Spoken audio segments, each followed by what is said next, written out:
Why is he here?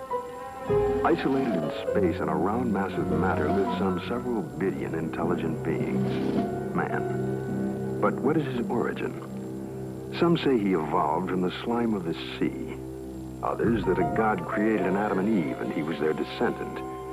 Yet another speculates that he was brought here sometime in the distant past when the Earth was colonized by men from another dying planet. Despite the theories and speculations, the answer remains an unsolved mystery. As to where he is, that's easier. A planet some 8,000 miles in diameter, located in a remote portion of a galaxy, somewhere in infinite space. Why is he here? That too remains an unsolved mystery. Occupied by his daily affairs, he finds little time to contemplate such questions, except for those moments on a clear night, when man pauses and looks to the star-filled heavens, and in his mind stirs an unanswered question. He searches his thoughts for an explanation, a key to the faint, forgotten memory of his past. And perhaps at that moment, somewhere else in the universe, on a distant planet similar to his own, somewhere on the other side of our galaxy, other intelligent beings wondered too, and set out in airships on an adventure through space to search for their answers. November 2nd, 1967. Two men are driving west of Loveland, Texas. The night is clear and still. Then around 11 p.m., they have an extraordinary experience.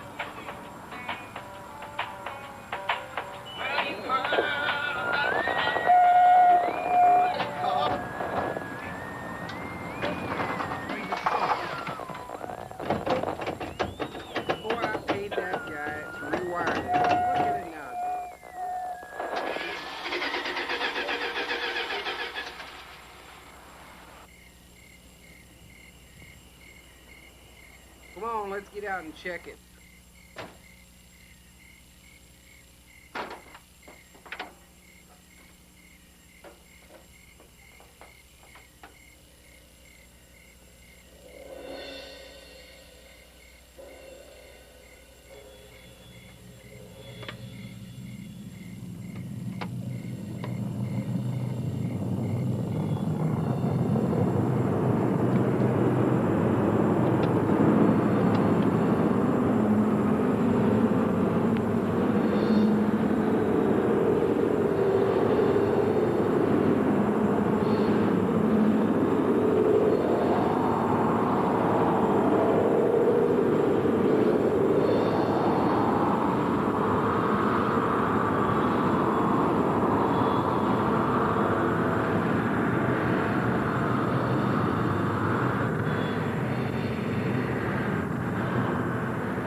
After the object disappears, their lights come back on.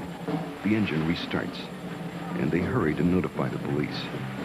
Later, the Air Force investigates their story and 15 similar reports before concluding that a form of globular lightning was responsible for the sightings. But there are many other possible explanations. What you're witnessing is based on fact. Some will find it fascinating. Some may find it frightening. But it is all true. With special thanks to NASA and the Department of Defense for their cooperation in our search for UFOs. It has begun.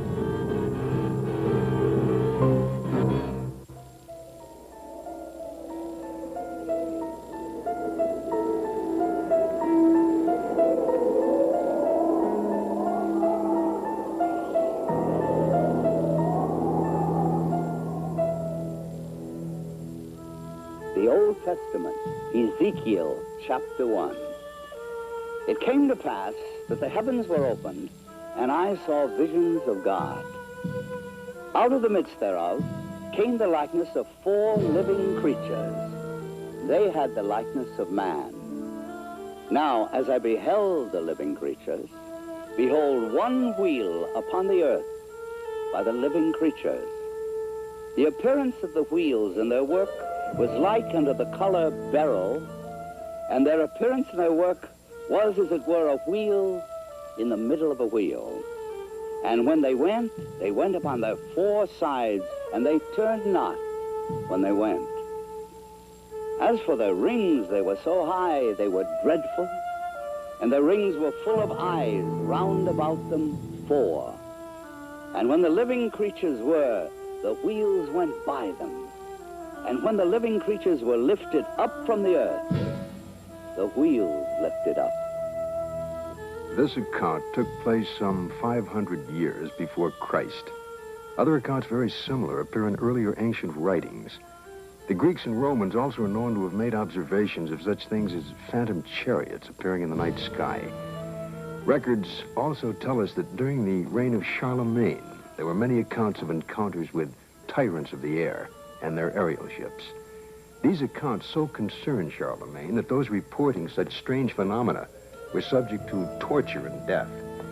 Here is one recorded event given between the 8th and 9th century in France. One day, among other instances, it chanced at Lyon that 3 men and a woman were seen descending from these aerial ships. The entire city gathered about them, saying that they were magicians sent by Charlemagne's enemy to destroy the French harvest. In vain, the 4 innocents sought to vindicate themselves, saying that they were their own country folk and had been carried away a short time since by miraculous men who had shown them unheard of marvels. Luckily, the Bishop of Lyon pronounced the incident as false, saying it was not true these men had fallen from the sky, and what the townfolk said they had seen there was impossible. The people believed what their good bishop said rather than their own eyes, and set at liberty the 4 ambassadors from the ship. The date was November 12th, the year 1887. The time was near midnight aboard the sailing ship Siberian, when it was reported that several people aboard ship witnessed a huge sphere of fire. It was observed arising out of the ocean.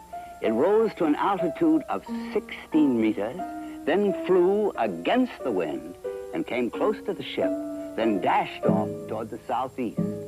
This sighting lasted a full 5 minutes. Within the years 1896 and 97, mysterious airships were reported all across the United States. In Oakland, California, a group of streetcar passengers reported a winged cigar that sent out a stream of bright light. The sighting spread through Colorado, Texas, Kansas, Nebraska, Iowa, and many other states, particularly in the Midwest. On April 11, 1897, Walter McCann of Rogers Park, a few miles north of Chicago, took a photograph of an airship. The New York Herald, as well as the Chicago Herald Tribune, pronounced the plates as being genuine and not a fake. Dr. Jacques Vallée, international authority on the UFO experience. The first thing I'd like to dispel is a frequent misconception that UFOs are limited to this country. Very often people ask me, how come I never hear about UFOs in other parts of the world? How come we only hear about UFOs in America? Well, UFOs are not an American phenomenon. They are a worldwide phenomenon. That's one of their most dramatic characteristics. The first major wave of sightings, and sightings tend to come in very intense series over a couple of months over a given region of the world. The first such major wave occurred over Scandinavia in 1946. There was a major wave in this country in 1947, mainly in the western states. And then there have been waves in the US in 1950, 1952, and so on. And there have been intense concentrations of sightings in Africa, in Latin America, in Mexico, in the Soviet Union, in the People's Republic of China, Australia, New Zealand, and on and on and on. I don't know of any single country that has not had a series of UFO sightings. May 1975, Manitoba, Canada. Unidentified flying objects have been reported over the small town of Carmen. The objects have been seen by many witnesses over a period of several weeks. May 13, 1975, cameraman Alan Carr of station CKY in Manitoba photographs two separate sightings over Carmen in front of 4 witnesses. The first sighting occurs at approximately 10:30 p.m. The object appears to be stationary just above the ground. Then, almost simultaneous with a flash which appears in the sky, the object moves north at blinding speed. Only when the film is later analyzed in slow motion does Carr realize what he has captured photographically. Approximately an hour later, a second sighting occurs. The object appears over a group of trees and moves from left to right at an apparently low relative altitude to the horizon. Again, slow motion analysis provides a fascinating study of this unexplained event.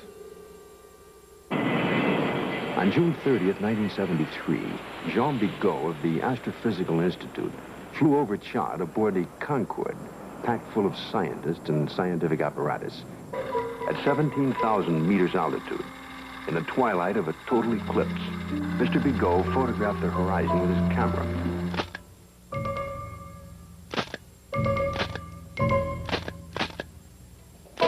When the photo was enlarged, one of the slides showed what you're now seeing. If you look closely at this photograph, it resembles exactly what has been cited by many Americans during 1973 and 74. Although NASA takes no official position as to the UFO phenomena and their probable explanation, nevertheless, there remains on the record several unexplainable sightings by Gemini, Apollo, and Skylab astronauts. The first sighting occurred during Gemini 4 in June of 1965. Astronaut Jim McDivitt suddenly spotted a cylindrical object with arms and antenna. And when seen against the day sky, it appeared white or silvery. The object then appeared to be moving toward the craft. Suddenly, they lost sight of it. During the sighting, the astronauts were able to take these photographs and movie films of the UFO. Gemini 5, later that year, after 3 days and 5 hours into their mission, were contacted by Houston Control Center, advising the astronauts that Houston had picked up and was tracking another object, which was pacing Gemini across the entire United States. They estimated the UFO between 2,000 to 10,000 yards from the craft, and as large as the Gemini craft itself.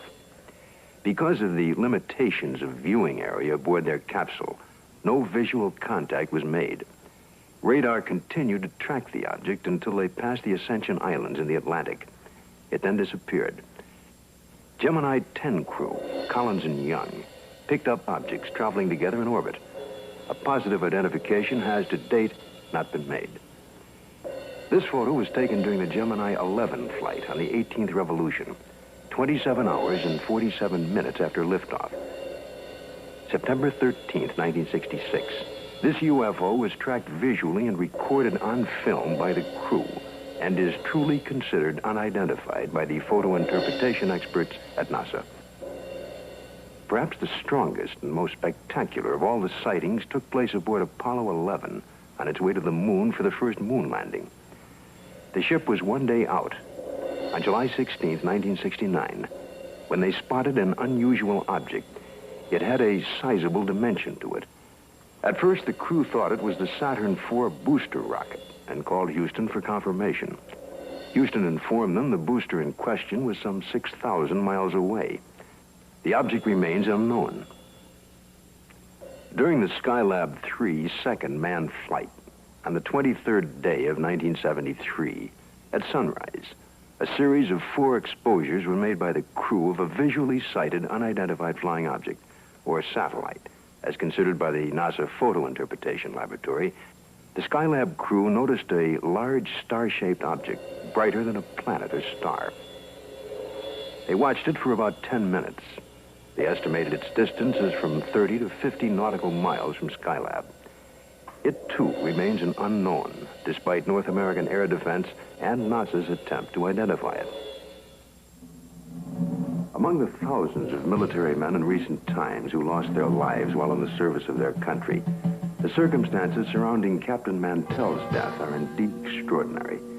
This experienced military pilot who'd flown in the invasion of Normandy and numerous missions over the Rhine under heavy attack would take with him to his death perhaps the closest glimpse of what was thought to be a UFO. The date is January the 7th, 1948. The time is 2 o'clock in the afternoon here at the Godman Air Force Base, just outside of Louisville, Kentucky. A Kentucky state policeman calls in to report what he has sighted. It's an unusual aircraft, circular in appearance, approximately 250 to 300 feet in diameter. I'd say it's moving westwardly at a pretty good clip. Any information? Negative. I will check with our commanding officer. Instructions were given to contact nearby Wright-Patterson Air Base to see if they had any experimental aircraft up in that area. Flight test. We have no experimental aircraft in the area. The reports still continued to come in from adjoining towns. At 1:45 p.m., it happens. It's very white and looks like an umbrella. I don't know what it is. Through the binocs, it appears to have a red border at the bottom at times and a red border at the top at times. At approximately 2:30 p.m., a flight of Air Force P-51s come into view. The base commander decides to contact the flight leader, Captain Mantell. This is Godman Base Commander. Roger, Godman Tower. This is NG-869, flight leader, over. NG-869 from Godman Tower. We have an object out south of Godman here that we were unable to identify. We'd like you to take a look for it. Roger, I will take a look for you if you give me the correct reading. Mantell moves ahead of its wingman. The tower advises the flight leader to correct his course 5 degrees to the left to 210 degrees from Godman Tower. Godman Tower, this is flight leader NG-869, Captain Mantell. Object traveling at half my speed and directly ahead of me and above, and I'm closing in to take a good look. Can you give us a description? Appears metallic and to be of tremendous size. I'm going to 20,000 feet. The other pilots level off under 15,000 feet and start down. At approximately 3:15 p.m., Godman Tower loses sight of the UFO. 5 minutes later, the report came in that Captain Mantell's plane had crashed. He was found dead. His watch had stopped at 3:10 p.m. that afternoon. What was it that caused this experienced pilot to become intrigued with an object that he would unwittingly give his life pursuing? 6 months later, a cylindrical-shaped object giving off a phosphorescent glow was to be sighted in the night sky over Robins Air Force Base in Georgia. At 2:45 a.m., Captain C.S. Childs and First Officer J.B. Whitted were piloting a routine Eastern Airlines flight number 576 from Houston to Atlanta. When Whitted reports, we sighted an object coming toward us. This strange object had a stream of red fire coming from its tail, and I could see it was much larger than anything I had seen or read about. Childs then notices that the object had no wings supporting it. It passed us on the right side. Its speed was about 700 miles per hour, and both men get a very good look at this unusual object. It was about 100 feet long, shaped like a cigar. As it passed, they clearly saw 2 rows of windows, an upper and lower, that were large and square. During that evening, there was a third witness, the one passenger who was awake on that Eastern Airlines flight, Clarence McKelvey. I was startled, frightened. A male steward came to me and said, "I notice you've been looking out the window. Will you talk to the pilot?" And I said, "Well, of course." The pilot came down with his clipboard. He was visibly shaken. He told me that he had been a flyer in the war and had covered so many million miles of flight and had never seen anything like this before. What was it that I saw? Well, I saw this object. It was cigar-shaped. It had a row of windows. Behind them, it was lit. Out of the rear was a cherry red flame. This hair-raising experience was witnessed by 3 aircraft, a passenger, and ground observers added more corroboration. The conclusion of an air intelligence report was that the object remains unidentified as to origin, construction, and power source, and goes into the record classified as unknown. This is the Pentagon, Washington, D.C. And this man is Colonel Bill Coleman. He was Chief of Public Information for the United States Air Force from 1969 to 1974. It was here at the Pentagon that the Defense Department first became interested in the UFO phenomenon. This occurred in the late 1940s, with reports about objects and lights seen in the sky by military personnel and others. The Air Force decided to investigate the matter anyway. There was that one possibility that these flying objects could well be foreign weapons used for test purposes and might affect our national security. The investigative branch was called Project Sign. The project had only been underway for about 2 weeks when the Mantell crash had made headlines across the nation. The staff's investigation was far from complete, but public pressure was enormous, and they were forced to come up with an answer to really quiet growing speculation that Mantell had been killed by hostile aliens in some flying saucer. That's when we decided that Mantell had chased the planet Venus. However, this was an initial finding. The Chills and Whitted case had an impact on the Air Force project. It presented the first close-up account by highly reliable witnesses. The object described led some of the staff to postulate an extraterrestrial theory, and they wrote up an estimate of the situation, which at the time was classified top secret, suggesting that the saucers were from outer space. This theory was rejected by the Air Force Chief of Staff, General Hoyt Vandenberg, and even other Project Sign staff members as not having enough proof. So the extraterrestrial visitation idea was dropped for the time being. It's been said in jest that if these UFOs are from other worlds and they wanted it to be known, all they'd have to do is land on the White House lawn. But an incredible incident, too quickly forgotten in time, took place over our Capitol. In 1952, Air Force spokesman for the Pentagon and UFOs at that time, Mr. Al Chop, relates the famous incident that stirred the Capitol, causing a request from even President Truman to be kept up to date on all the details. There were radar reports of unidentified flying objects over the nation's capital. We had 3 reports. One came from Andrews Air Force Base radar control room, and 2 from the radar controls at Washington National Airport. The first sightings consisted of a number of unidentified targets picked up on radar. Then a call was placed from National to the Andrews Air Force Base flight controllers. They were apparently tracking the same targets. Then Andrews reported a visual observation of 3 objects that were apparently in the same position as those indicated by our radar sets. The targets stayed on radar until about 12:30 a.m. They moved slowly at first, about 100 to 200 miles per hour. Then one of the targets sped away at a fantastic rate of speed. It moved west from Andrews toward Riverdale. Army 142. The estimated speed was 7,300 miles per hour. At this time, in the tower, we had about 7 targets on the radar scope. These unidentified objects were flying all over the city. They even violated the restricted air corridors here over the White House and over the Capitol building. The phenomena wasn't to subside. The following Saturday night, July 26th, a repeat performance unsettles the Capitol again. I was awakened the following Saturday night around midnight by a telephone call to my home in Virginia. It was the public information officer for the Federal Aviation Authority. He told me the air traffic control radars were again picking up a large number of UFOs over the Capitol area. First they would follow a definite flight path, and then they would suddenly disappear. Others would come into view just as suddenly. I placed the phone call to the command post in the Pentagon, and I asked for an intercept.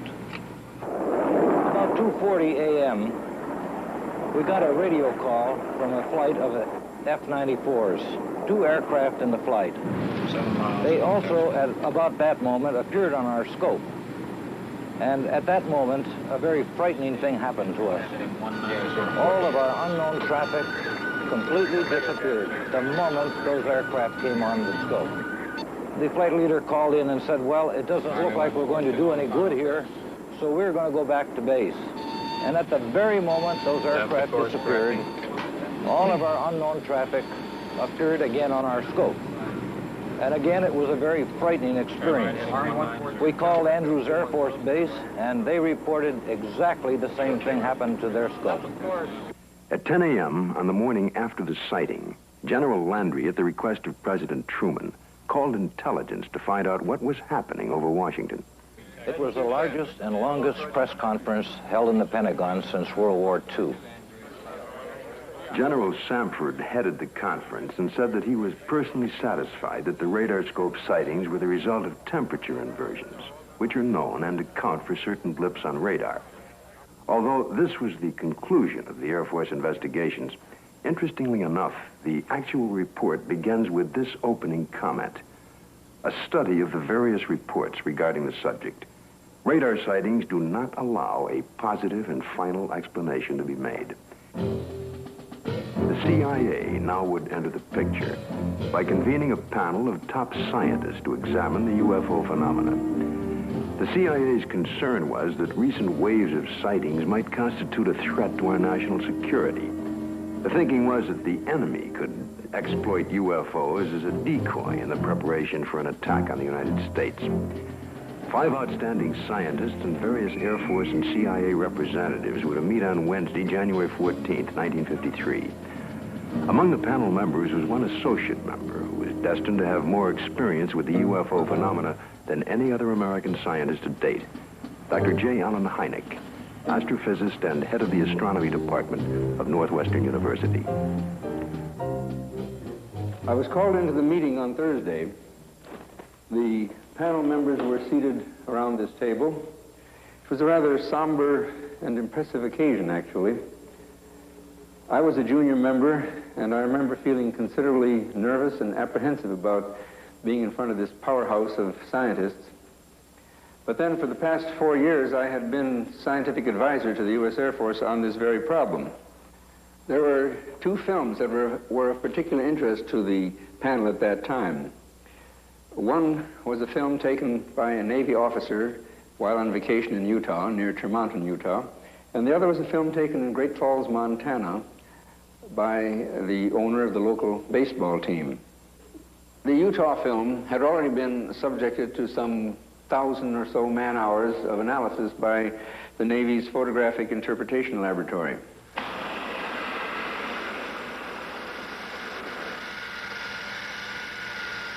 So the panel got up from their chairs and crouched around the wall to examine the films, and they asked to have the films run several times, as a matter of fact.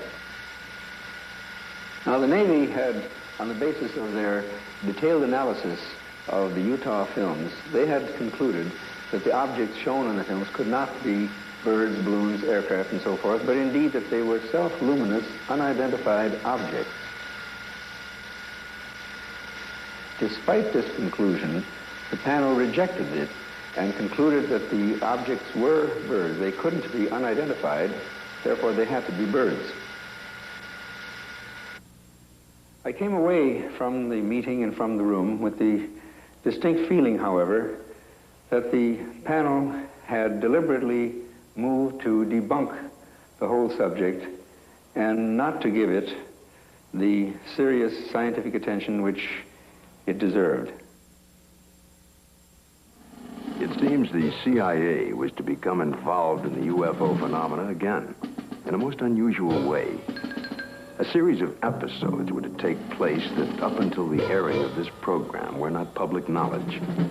The events were so bizarre that it's hard to conceive they happened to individuals associated with such no-nonsense organizations as the Office of Naval Intelligence and the CIA. This man is retired Lieutenant Colonel Robert Friend, U.S. Air Force, and former head of Project Blue Book. Friend, now on the management staff of Celesco Industries Incorporated, which builds and launches missiles for defense testing purposes. Friend now relates this most unusual experience. It was 1959 when I was invited to attend a briefing in the security portion of this building. It seems a retired Rear Admiral had information about a woman in Upper Maine that purported to have established contact with extraterrestrial beings. 2 naval intelligence officers were sent to investigate. The naval officers met with the woman, and she went into a trance, supposedly to establish contact with the purported extraterrestrials. And then they asked her scientific and technical questions that a woman of her education could not possibly know the answers to. Yet, as the questions were put to her, she was able to answer easily with seeming telepathic help from these purported extraterrestrials. According to the report, she indicated there was an organization, OEEV, which meant Universal Association of Planets, and that organization had a project, UNZA, meaning Earth, which was being conducted. Then an unexpected turn took place. One of the naval officers was informed by the woman that they, the extraterrestrials, were willing to answer questions directly through him, a naval commander and intelligence officer with no prior experience in telepathic communication. He took over and attempted to write down the answers to questions put to him by his fellow naval officer. The word traveled back quickly to Washington officials and the very skeptical CIA. Nevertheless, there was no reason to totally disbelieve the report of this highly respected Navy commander. Questions were put to him, such as, do you favor the government, religious group, or race? And would there be a third world war? The answer to both was no. The group then asked if they could see a spaceship, and the commander, still in a trance, told them to go to the window and they would have proof. The group moved to the window where they supposedly observed a UFO. I was told that a call was made for radar confirmation. The reply came back that that particular quadrant of the area was blanked out on radar at the time. After being briefed on all of the details, I asked the commander if he would attempt to contact me. He sat for several minutes and then appeared in a deep trance with his Adam's apple moving up and down rapidly. Questions were put to him, and he answered them by printing in rather large letters using rapid but jerky motions. It wasn't at all like his natural hand. During the course of the questioning, we learned the names of some of the so-called extraterrestrials. One was Krill, C-R-L-L-L. Another, Alomar, A-L-O-M-A-R. And another, Alpha, A-F-F-A, purportedly from the planet Uranus. A case that just as well could have been written by a very imaginative science fiction writer. But here in my hand is the actual account of the incident by one of the agents present at that time. The names of 7 men present are listed here. Because of the unusual nature of the incident and at their request, their names will remain confidential. Another reason for control of the Blue Book files was to protect the names of witnesses. To help satisfy public demand, periodic summary releases were made.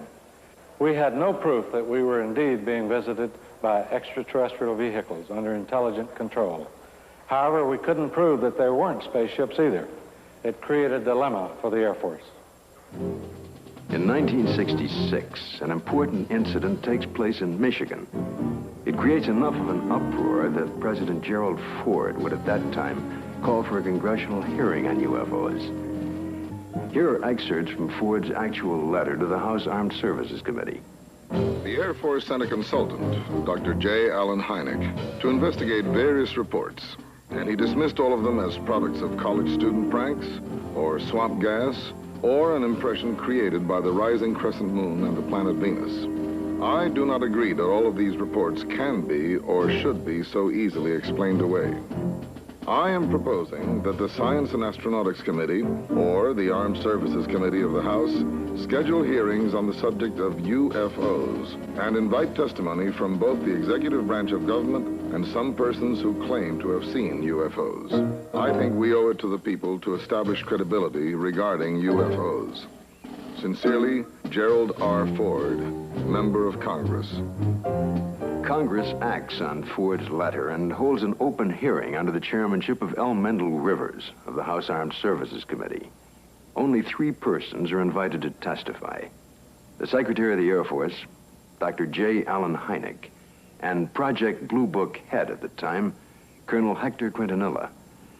Hector Quintanilla relates the events and reports of the unusual sighting that led up to the congressional hearing. There were 2 sightings, one at Hillsdale and the other one here at Dexter. Based upon the original reports from the Sheriff's Department, it all began at 8:35 p.m. on March 20th, when Frank Manor, who used to live over there, reported to the sheriff's office that he had seen a strange object in the swamp over there. According to the police report, the police officer, in company with the complainant, proceeded along Territorial Road until they reached Brant Road, at which time they turned left, proceeded to the end of the road, secured their vehicle, got out of the automobile, proceeded along the cornfield, keeping the trees lined to their left. Then they crossed an open field to the creek. They crossed the creek and reached this point, which was their vantage point, and observed the object.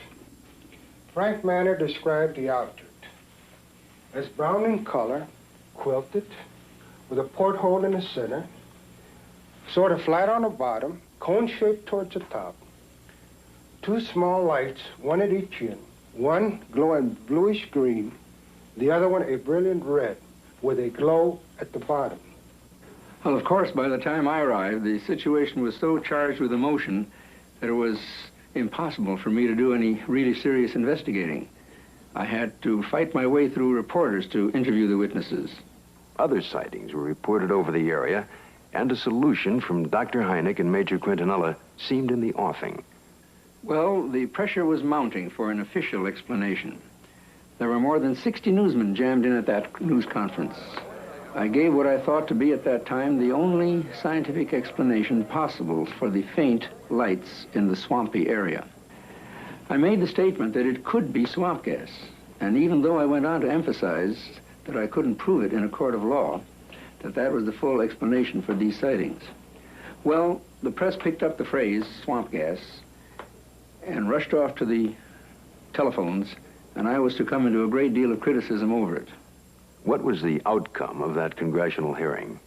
I believe the Air Force presented its side quite openly and completely. It seemed to satisfy the members of the committee.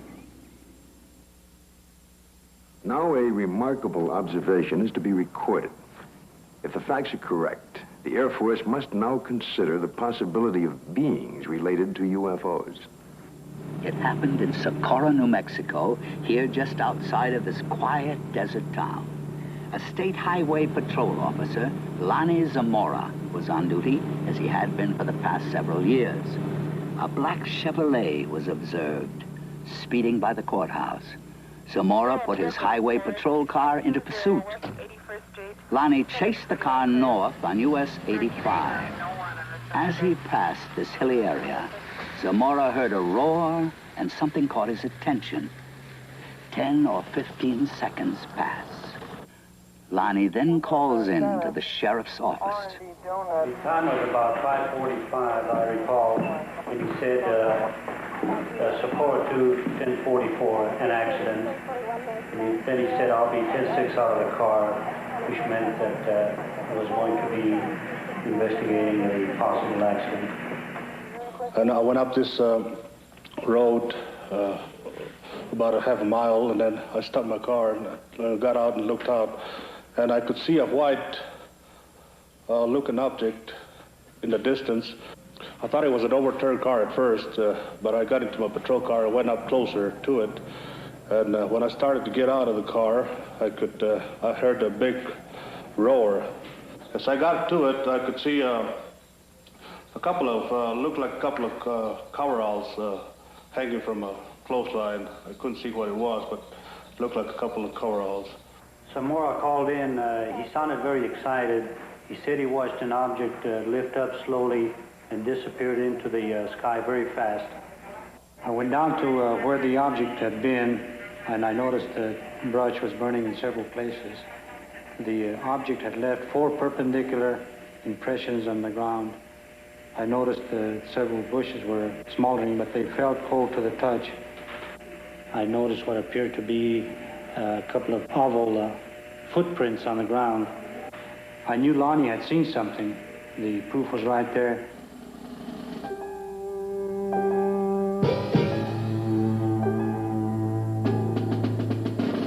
The incident was very interesting, to say the least. It seems to differ from practically all the earlier cases we investigated from one standpoint. The vehicle had left pod marks. There was an insignia observed by Lonnie Zamora on the side of the craft. The insignia was unidentifiable, not American nor Russian. And last of all, the observation of these two people in some sort of suit. But what did the investigation turn up? What was the official Air Force estimation of the situation? We went over the case completely. We had soil samples tested at the Air Materials Laboratory. The burnt bushes were analyzed for propellant residue. We measured the distances between the pod marks. My first reaction was that it was a lunar test module from NASA or the Air Force. That seemed to be the only logical explanation. This was probably the best documented case in the Air Force files, and I checked it out everywhere, all the way up to the top, even to the White House command post, and nothing. According to the official status of the sighting of Lonnie Zamora, case carried as unidentified, pending additional data. April 19th, 1897, in Leroy, Kansas, a farmer named Alexander Hamilton, his son, and a farmhand are awakened by strange noises from the cattle pen. Going outside, they discovered, to Hamilton's utter amazement, an enormous airship with a brilliant searchlight is slowly descending over the cow lot. Fearfully, Hamilton moves closer and is startled to find that one of his cows has been caught by a red cable running down from the ship. The next day, after an extensive search, he discovers the cow's hide, legs, and head in a field miles away. This is one of the first recorded cattle mutilations connected with UFOs. The report could easily be dismissed as a tall tale if there were no others. But since then, thousands of bizarre animal mutilations have been discovered, not only in this country, but in Africa, Australia, Brazil, and many European countries, in fact, all over the world. In this country, mutilations have occurred in over 30 states in the last 5 years alone. Frustrated ranchers and law enforcement officials have come to recognize the classic signature of the mysterious mutilators. Often, in a remote area, a cow will be found dead, the sex organs removed, and the tongue, an ear, and an eye, all surgically cut out. The body, more often than not, has been drained of blood, though no blood has been found on the ground. In fact, there are no tracks or prints of any kind near the body. And yet, amazingly enough, there is no evidence of a struggle. One of the first states to be hit by the mutilations was Colorado. Reporter Bill Jackson of the Sterling Advocate covered the story from the very beginning. A classic mutilation, or say 90 to 95% of the mutilations will be almost identical. Some part of the face will be gone, exposing nothing but, you know, the jawbone. An eye will be taken, the tongue will be cut out, and an ear will be taken. The rectal area of the animal will be what appears to be bored out. The reproductive organs will be removed. In the case of a cow, the udder will either be entirely removed or parts of it will be removed. Usually, again, in probably 90 or 95% of the cases, there will be no blood whatsoever in the animal. And there will be no traces of blood on the ground where it fell or where it was mutilated. All you've got is the carcass, and you've got no idea why it died, or how it died, or how it was mutilated. Well, it all began in 1975. It was a bizarre time. Nobody had ever seen anything like this before. Not only did we have the mutilated dead animals on the prairie, but we also started getting the lights in the sky at night.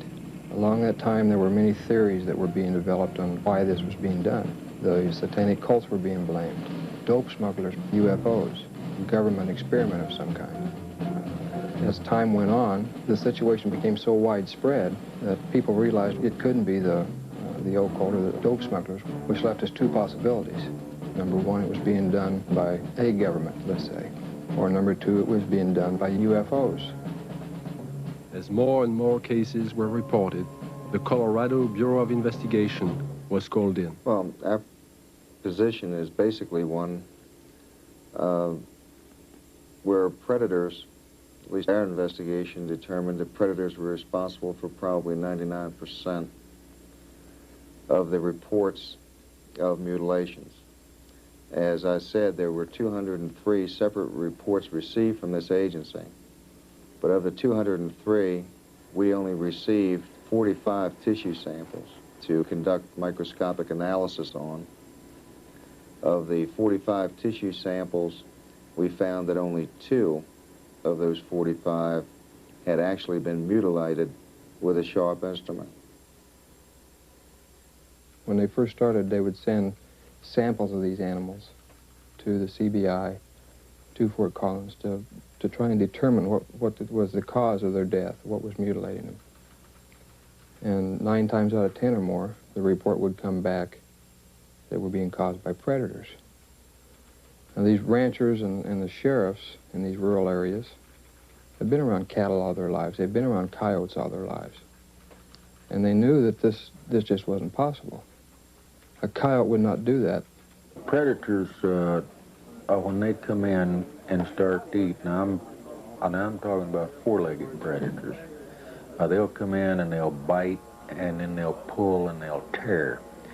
The cuts we have, even we can't make cuts like this. We've tried this many times on dead animals with scalpels, razors, and knives, and we can't make the same cuts. We've had cattle that we've went and investigated that were, you know, called in, and I think I have a mutilation here, and we went out and we seen it, and it was not a mutilation.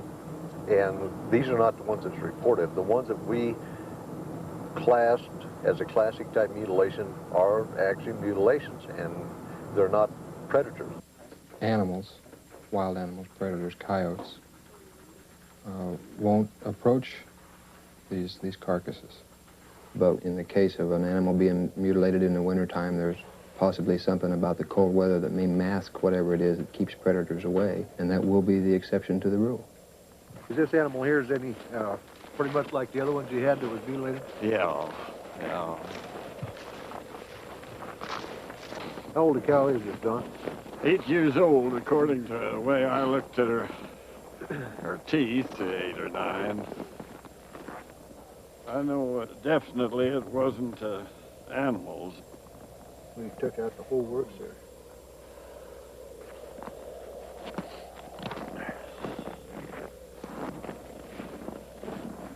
Don, you know now on this critter here, how this looks like a real incised wound? Yeah. How it looks is definitely cut. Oh, yeah. And everything, you can tell that. I mean, even at the age that it is right now, that's opposed to the way it is to where the animals have been to it on this other side over here.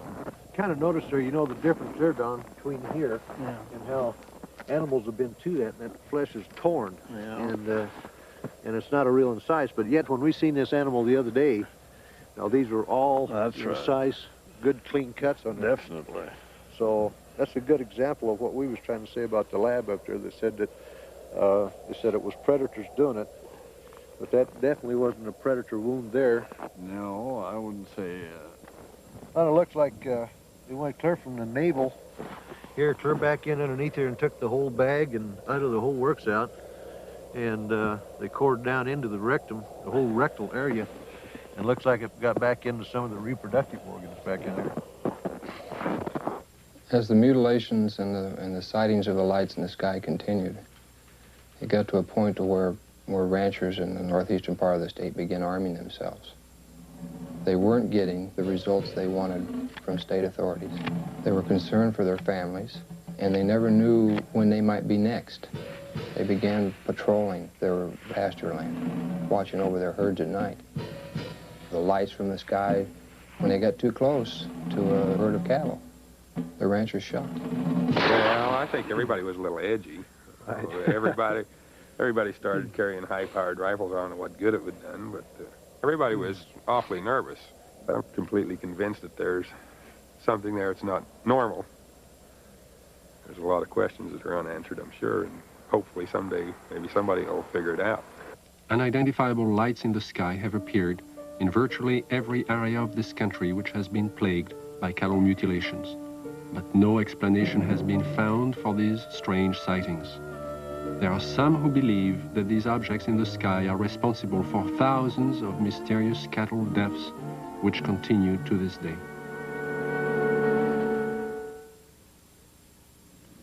Though state and local officials have stated their views about the mutilation mystery, surprisingly few veterinarians will speak publicly about the situation.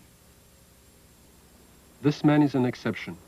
Dr. William Fitzgerald runs an animal clinic in Durango, Colorado.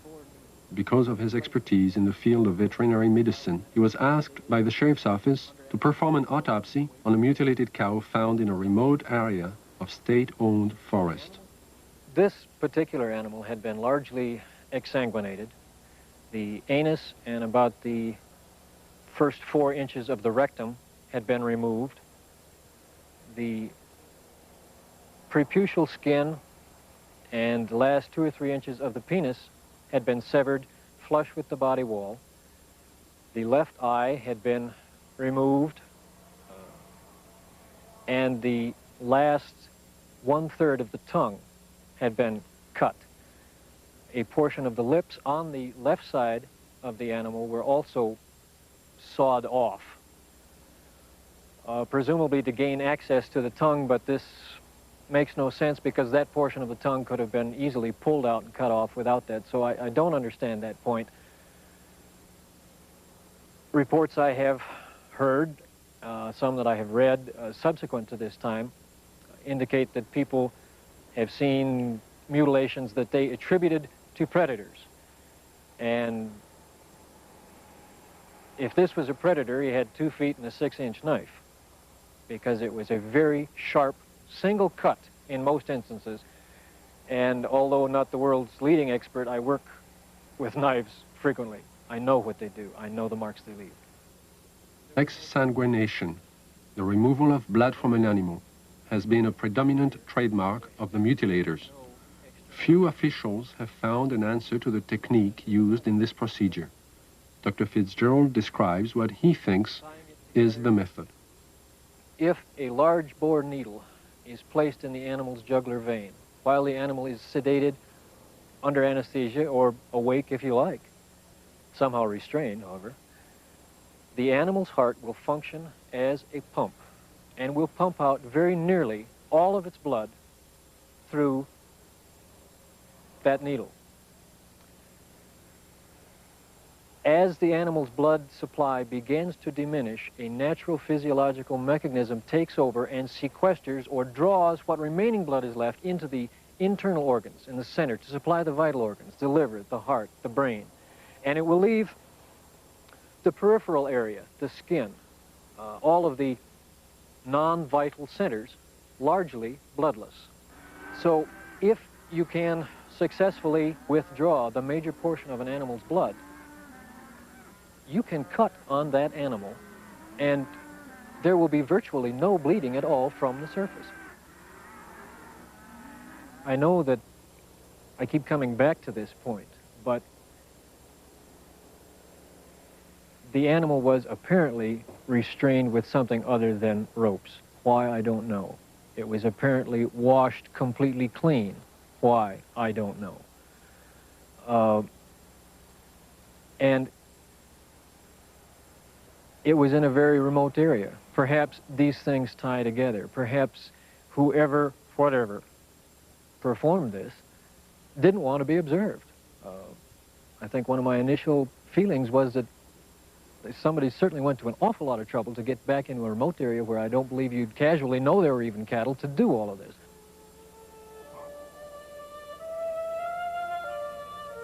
Dulce, New Mexico, similar to the plains of Colorado in its isolation, but nestled among rolling hills and small mountains, is the land of the Jicarilla Apache. Tradition is strong here. Indian women weave intricate baskets and create delicate beadwork. The men preside over tribal business and raise cattle. And here, as in Logan County, the night sky has been lit with the glow of unknown flying objects, and cattle are found mutilated. Officer Gabe Valdez of the New Mexico State Police and retired scientist Howard Burgess, who pioneered the development of Kirlian photography in this country, periodically pool their knowledge and expertise in an effort to solve the mutilation mystery. Officer Valdez describes how it all began. It was in 1976, June the 14th, when we first had one of our cattle mutilations here in Dulce. The cattle that was mutilated belonged to Mr. Manuel Gomez. Any time that we do find one that it's not too decomposed and it's fresh enough for us to do some tests, well, I do call on Mr. Burgess because he has a lot of knowledge in the field of science that is very helpful to me in conducting my investigations. Howard Burgess had a theory that some of the cattle had been marked prior to their mutilation with something which would show up under ultraviolet light but be invisible to the naked eye. Late one night, he and Valdez conducted an experiment and found that out of 80 head of cattle, 5 were indeed marked with a powdery white substance, visible only under ultraviolet light. So we took ultraviolet with some special filters and ran the cattle through it, and what appears to be markings glowed under ultraviolet. It's invisible to the normal eye, but under ultraviolet it does glow. Then we removed the hair from the region that does glow, and we removed a control sample. We took these to the lab and had chemical checks run on them. We did find that the sample that did glow is extremely high in potassium and magnesium. At the time, this was interesting, but it didn't mean much to us until we ran on to other things that began to tie in with it. The tie-in came on July 3rd, 1978, when a UFO was sighted over Taos, New Mexico. As it hovered over the town, it dropped a thin film of ashes onto the ground below. The ashes contained high levels of magnesium and potassium, the same elements found on the cattle under ultraviolet light, but there was more. We find there's at least 25 elements in there. There's a good possibility that it may be something that's organic. And if it is, this just opens up a real bag of worms, because anything can happen if this is an organic material that has come from one of these crafts. And this, as the people told us, directly fell from the craft that was hovering over the area. One evening in 1975, Logan County Sheriff Tex Graves took his deputies into the countryside around Sterling, Colorado, determined to track the bright lights which had been skimming across the ranches and farmlands for the last several weeks. Reporter Bill Jackson describes the sequence of events. We were just getting started in this. We really didn't know what we were doing. We weren't prepared for anything like this, of course. But as time went on, we realized we couldn't catch them, so maybe we can take pictures of them and discover something that way. About a year and a half later, the lights returned. The mutilations were still going on.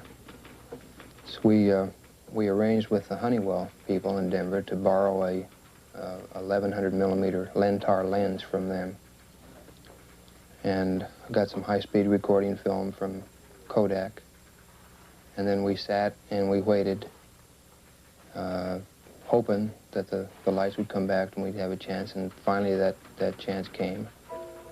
It was a stationary object that we saw for approximately 30 to 45 minutes. And the resulting shots were interesting, to say the least.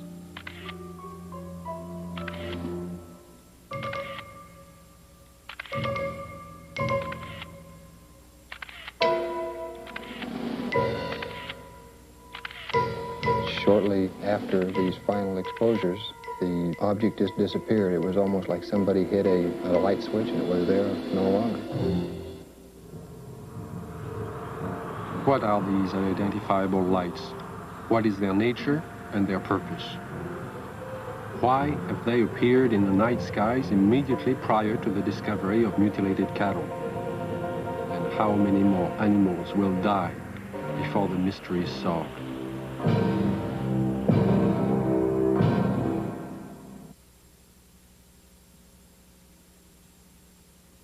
1974, I received a call from a woman who had a strange story to tell. One night, as she and 3 friends were returning to Los Angeles from Lompoc, California, they encountered an unidentified light in the sky. Thinking at first it was a helicopter, the friends paid little attention. When the object began to fly in unusual patterns at extremely high speeds, the passengers soon realized they were dealing with something out of the ordinary. What happened next is best told in the woman's own words. Helen is a fictional name. Her real name is being withheld at her own request. I saw it come into the sky from the top of the mountain range and go straight up and do a 90-degree angle toward us, and I called it to the attention of Don, John, and Sue. And they saw it too, and it was there. I was not on dope or alcohol or anything like that. And it started doing really erratic things in the sky. It was a small white light and very easy to see. We were not mistaking anything. It came over to the car, flipped over and went around on the other side toward the other hills and came back, settled above the car. By this time, because it was so close, it was 8 lanes of freeway, at least in diameter and even a little wider, saucer-shaped, a very white, luminescent light emitted from the entirety of it. The ship stayed above us, out in front of us, about a minute or 2, and we watched it, and none of us were saying a thing. And we just kept driving, and it kept staying in front of us. And then out of the perimeter of it, closest to us, came 4 white beams of light, very much like funnel-shaped, smaller at the perimeter, and they descended upon us and came around each one of our bodies. And out of each one of our bodies, we started to float into that beam of light. The best description would be molecularly being dispersed. And when I looked over at Don and Sue and John, their bodies, their legs and their bottoms are still on the car seat, and their heads and their shoulders and their chest molecules were going through the roof of the car, along with mine. We didn't lose consciousness while this happened. We were completely conscious of going through the roof. And the bottom molecules of our body were coming through too, and we were about 3.5 or 4 feet outside the car, going toward the ship, and we hit an energy field, a strong one, and remembered nothing. Next thing I did remember, we were coming back, the same process, going back into the car. It wasn't until several years later that Helen realized she had experienced more than she remembered. Mental images, which she couldn't explain, caused her to visit a specialist who put her through a memory regression. In this relaxed state, Helen recalled the evening in question and described in detail the experience of being taken aboard the UFO. I came to, and standing in front of me was a very tall man with whitish hair, kind of bronze, beautifully tan type of skin. And he had long type of robish gown on, and he was looking at me, and very, very friendly. And he said he supposed I'd like to know what we were doing here. And I looked around, and I did want to know. There was a huge room that we were in that had a hallway off in front and a hallway off to the side. And they were round, curved hallways. The room was very light. Iridescent light radiated all over, but you didn't see a light bulb anywhere. In fact, you didn't see hardly anything except for the swivel chairs we were sitting in. And he proceeded to help me up, and then we walked together over to the screen in front of us, across the room, and he showed us some information, pictures, and it was very cordial and very easy to talk with. The man spoke to me in English, but concurrent with everything he said was a great deal of telepathic communication, and it was completely peaceful feeling. It all made sense. He showed us a screen with many images on it that clarified some of the things he was saying. He also said that he'd been around with the other people there for thousands of years, and that they had been picking up people and giving information to people for the use of putting it into this world, into this society, to bring about a lot of better changes. And the interesting thing was that there are some people, he indicated, who we know and read about, who were given information by him. This is what he told me. And there was no fear. That's predominant, I think, in everything.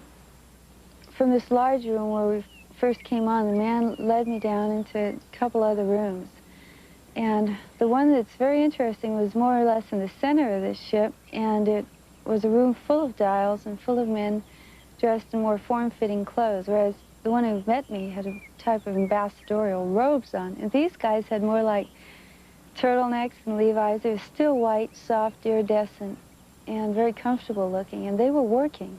There was plenty of dials, and there was lots of screens, types of scopes there, and they were doing things very involved. None of them paid any attention to us. They kept their work. After he had taken me to these rooms, we were walking again down the hall to go back to the car. And while we were walking, I remember telling him, you know, nobody's going to believe me. And he said, he's really nice to talk to, and he goes, it doesn't matter if anybody believes you.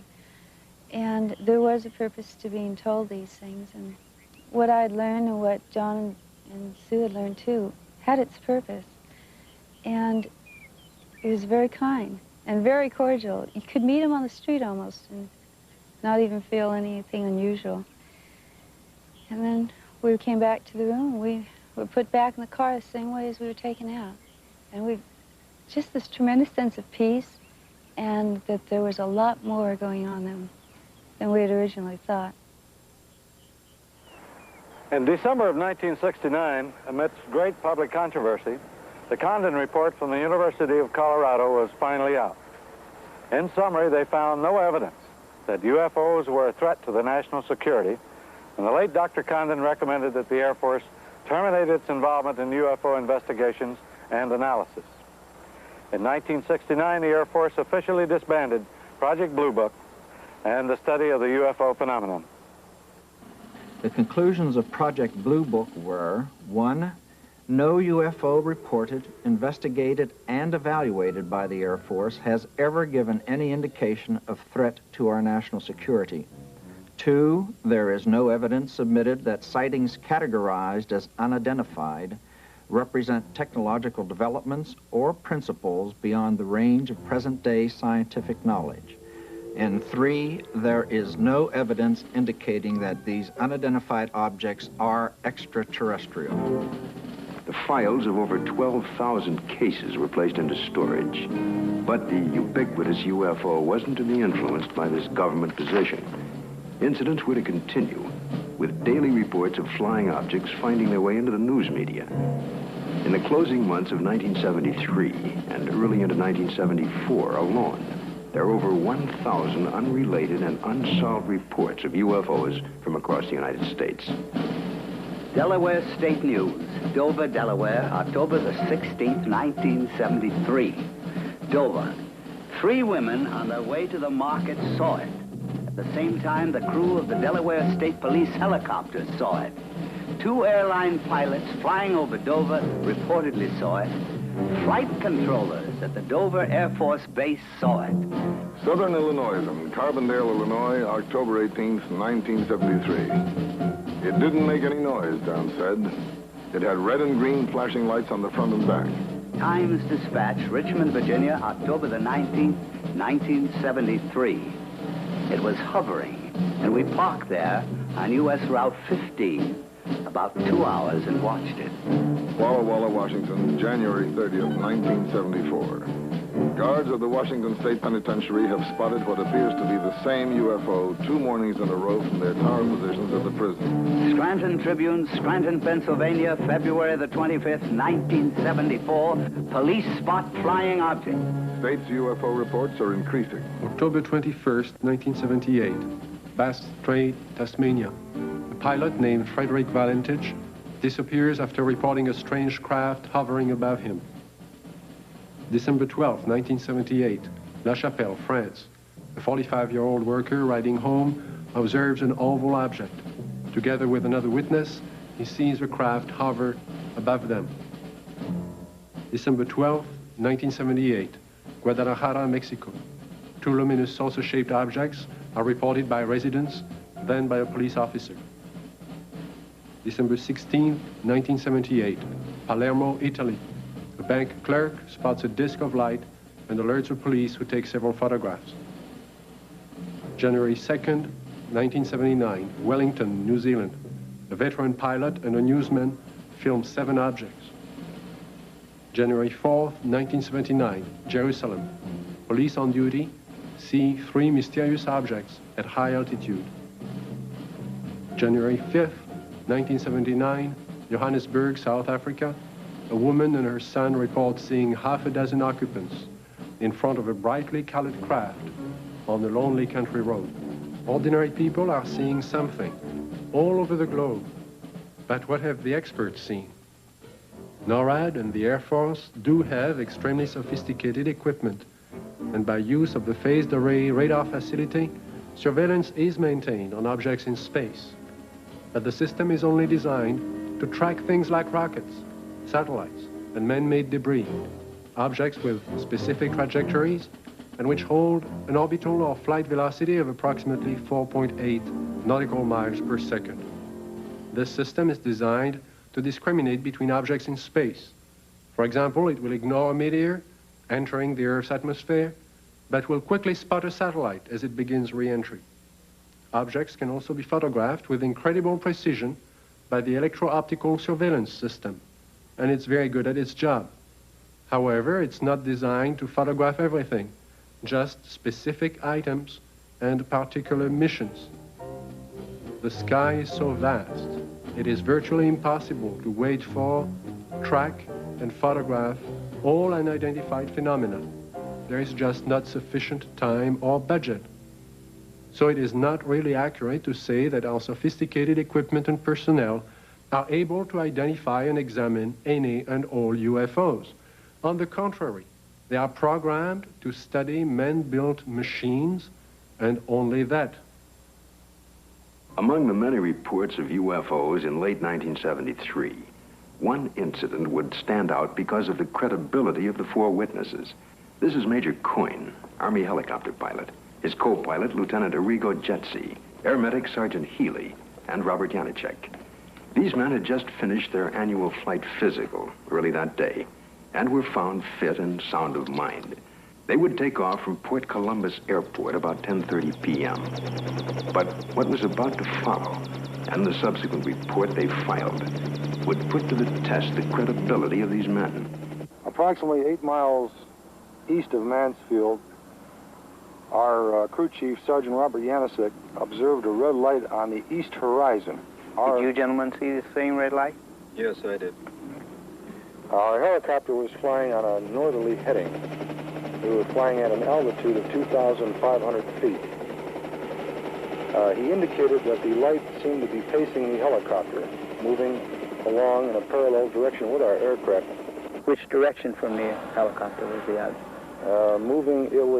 It was to our right, to the right side of the helicopter, and it was moving with us as we were heading north towards Cleveland. And at this time, he indicated that the light changed its direction and was coming directly at the helicopter at the same altitude. And as the helicopter was maintaining a speed of 90 knots, the object came at a terrific speed from the horizon. We estimated 15 miles. Visibility was reported 15 miles that night. Did you gentlemen see the object at this time, after it had been pointed out by the sergeant? No, not at that time. I was flying left seat or co-pilot, and visibility from that seat from an object approaching from the right is rather limited. So I was having a difficulty seeing the object. And it was for that reason that Major Coyne did take the aircraft or the controls from me. I grabbed the controls from Lieutenant Jetsi because I thought it was going to hit us. I braced for impact. With that, I pushed the collective down to get the helicopter to start to descend. I then looked at the altimeter. It was showing 1,700 feet, and we were descending 1,000 feet a minute. The helicopter began to descend, and as this object came at the helicopter, it seemed to descend with the helicopter. When the helicopter went down, the object came down, but it still came directly at our broadside, as if to hit the helicopter from the right side. Did anyone else see the object at this time? Yes, I was watching it come out of the east horizon. And the only thing I felt was when the skipper took over the controls and we started to auto-rotate down, and I'd never been involved in a mid-air collision, so I was just watching this thing come at us. It was at this time a light came swung 90 degrees from the UFO towards the helicopter, and it came in through the front of the plexiglass, and the entire cabin inside turned green from the light. It was a pyramid-shaped type light that beamed down and came through the front of the helicopter. How long was your aircraft bathed in this beam? The light that came into the cockpit apparently lasted only for a few seconds, but it was enough time that I observed the red instrument panel lights utilized for night flying to be absorbed by the green light. Was it possible for you to determine the outline of this object against the star background?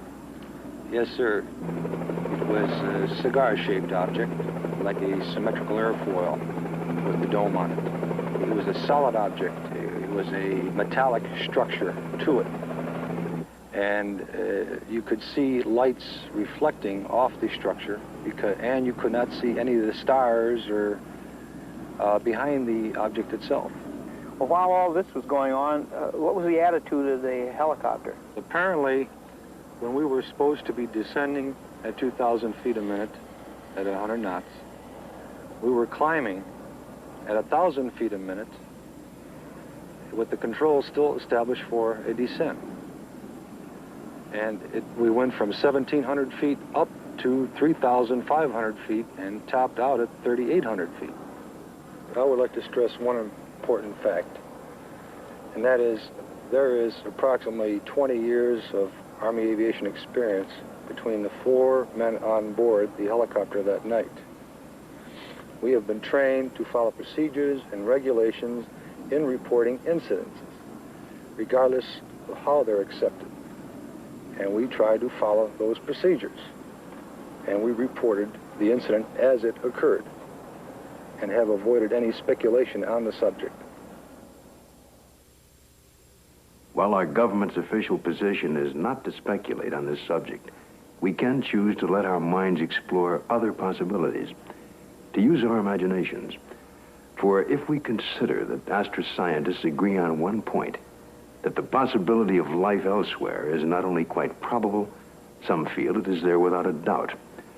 Let us suppose then that these objects are real space vehicles, extraterrestrial in origin, and not an illusion of the mind.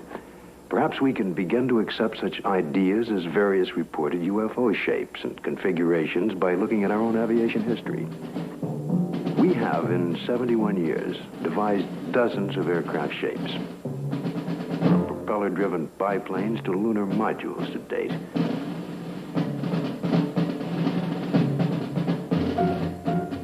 And by projecting into the future, it's conceivable that our technology may lead us to similar developments. As to the UFO's behavior, if they are space vehicles, they appear to have movement in advance of our understanding of what is possible in the 20th century. But we must realize, however, it stretches our imagination. There will be a 21st and 22nd and 23rd century, where the impossibilities of today may be tomorrow's commonplace. If these vehicles are of origins outside our Earth, then we must assume they are managed, controlled, and operated by some sort of beings, perhaps similar to us. From sketchy reports around the world, we can begin to construct a hazy portrait of these aliens. Reports indicate ashen, pale, white skin, perhaps with a thin protective membrane over them. Eyes large, far apart, with a wraparound appearance. Nose indefinite, 2 small breathing holes. A slit mouth, or small, or no opening at all. Behavior, cautious, curious, firm. Ability to paralyze on touch. Sounds emitted, humming. Oohs in a foreign language or some accent. Buzzing as if electronic from their head and chest. Wearing head protection or overall body protection. We just might not be scientific and technically sophisticated to the extent that's necessary in order to recognize what is the real evidence in this, in what we have collected. I think we should also think of other possible hypotheses. Suppose there are such things as interlocking universes, where forms of matter which don't mesh with ours except under strange conditions. To assume that we're on the level of intelligence that would of necessity be visiting us, if they have the ability to come here, there may be no common bridge of understanding. There may be attempts at communication and we don't recognize it as communication. We must always be aware of the fact that we may be testing the wrong hypothesis. As for instance, in the days when people talked about stones falling from heaven, that was testing the wrong hypothesis. Meteorites do exist, the phenomenon exists, but they're not stones that fall from heaven. They're stones that the Earth collides with when they're in orbit around the sun. It's arrogant, egocentric, egotistical for us to think that we are the highest intelligences in the universe. I think that's completely preposterous. As far as the extraterrestrial intelligence is concerned, I believe it's out there. We have not been able to come up with a logical explanation. At least our scientists have not. The only plausible explanation that would explain all of these sightings is the theory that these could be intelligently controlled vehicles controlled by an alien species, alien to this planet. How would the public react if this event were true? To find the answer, Dr. Leon Festinger of the New School for Social Research consulted a number of prominent social psychologists from several universities across the United States. You must realize that social scientists can only make educated guesses about reactions to such a new and startling event. But nevertheless, certain behavior can be predicted. Dr. Aronson of the University of Texas points out that many people already have strong beliefs about the existence or non-existence of extraterrestrial beings and are committed to these beliefs. Dr. Walser tells us that if these extraterrestrial beings were advanced beyond us, we would probably gain technological information from them, that many Americans may worry that their benefactor will demand something in return, constant gratitude or acknowledgement of their superiority. As far as panic is concerned, most of my associates agree that it wouldn't happen unless there were, one, an imminent danger with no escape or chance to protect oneself, and two, it resulted in loss of contact with family or primary groups. And last, there is also the question of longer-term effects. What would happen over many years? One social psychologist suggests that it might help to unite the world. If the visitors from space prove to be an enemy, he suggests, then we would unite as one species to drive the invader away and then to live in peace thereafter. We've so far talked of the past and the present, but what are the possibilities of the future? It seems almost certain that if other beings more advanced than ourselves do inhabit other sectors of the universe, then it's quite probable there will come that day, that moment in time, when official contact will be made. Let's look at an incident that might happen in the future, or perhaps could have happened already. The premise is that contact is made by extraterrestrial beings with representatives of the United States Air Force at Holloman Air Force Base in the deserts of New Mexico. The day is clear. It's about 5:32 a.m. at Holloman Air Force Base. Traffic light. One recon plane is on the field ready for takeoff when Sergeant Mann is given a report of an approaching unidentified craft. Yeah, Bill, no, nothing on the lawn. I'll repeat it again. Unidentified approaching objects on coordinate 49er, 34 degrees southwest, following Lincoln or Larry. Can I go northeast with the Army helicopter? Probably a stray civilian, maybe. Keep me informed. I see him over there. Check with Edwards. Make contact with him, Bill. This is Holloman Air Force Base Control Tower. Identify yourself. What's your tail number? You're encroaching on military airspace. Warning, identify yourself. You're in a restricted military air corridor. Call the base commander. Base commander's office, Sergeant Whitmore speaking. Yes? Yes, hold on. Colonel, for you. This is Colonel Horner, yes? Yes, an unidentified vehicle. You warned the aircraft again? 142, turn left. What's its shape? Check Edwards. Civilian patrol? Okay, all right. Sound a red alert. Unidentified craft approaching. Hey, Bill, give me a quick check with Wright Patterson Intelligence. There may be an experimental craft from somewhere, I don't know, here. Alert the fire chief and security and safety.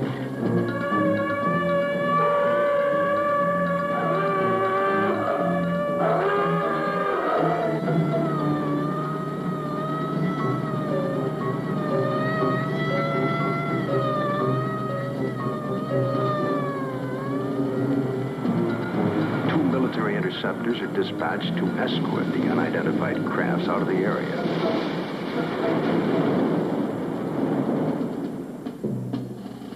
During a routine photographic mission, a tech sergeant and staff sergeant of the base photographic team were aboard a helicopter at the time and run off several feet of film of the three objects, one of which breaks away and begins a descent.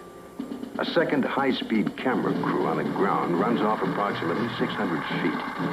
The cameras continue to roll as the extraordinary vehicle comes into view. It hovers, almost silently, about 10 feet off the ground for nearly a minute and yaws like a ship at anchor, then sets down on 3 extension pads. The commander and 2 officers, along with 2 base Air Force scientists, arrive and wait apprehensively. A panel slides open on the side of the craft. Stepping forward, 1, then 2, and a third, what appear to be men dressed in tight-fitting jumpsuits, perhaps short by our standards, with an odd blue-gray complexion, eyes set far apart, a large pronounced nose. They wear a headpiece that resembles a rope-like design. The commander and the 2 scientists step forward to greet the visitors. Arrangements are made by some sort of communication, and the group quickly retires to an inner office in the King 1 area. Left behind stand a stunned group of military personnel. Who the visitors are, where they're from, and what they want is unknown.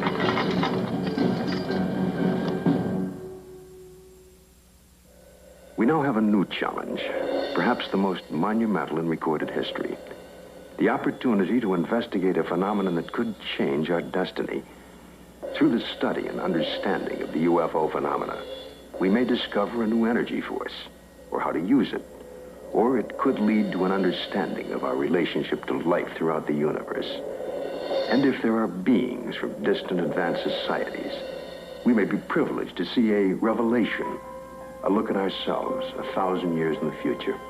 And perhaps at this very moment, located in another galaxy, somewhere in infinite space, other beings raise similar questions and discuss the possibilities of life outside their planet and talk about Earth as part of their plans for the near future.